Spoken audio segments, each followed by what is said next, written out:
Welcome, in front of me is a FREEYOND M6 and today I will show you how you can boot this phone into safe mode.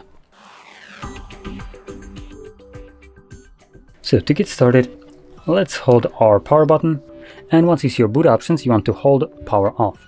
This changes the boot menu into reboot to safe mode. Confirm it by selecting OK and wait for the device to boot back up.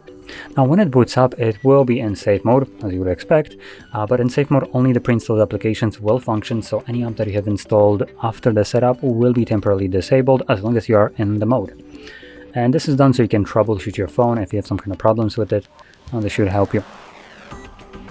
Now let's give it a second.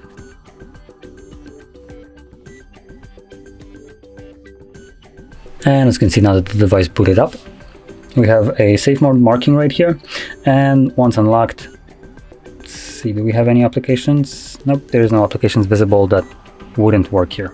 So either it hides them completely from view on at least on the home screen and up tray, or I just don't have any apps that are affected. Now that being said, once you're done with this mode and you want to go back to the normal one, hold your power button and select restart. When the device boots back up, it automatically will go back to normal mode. Now with that being said, if you found this very helpful, don't forget to hit like, subscribe, and thanks for watching.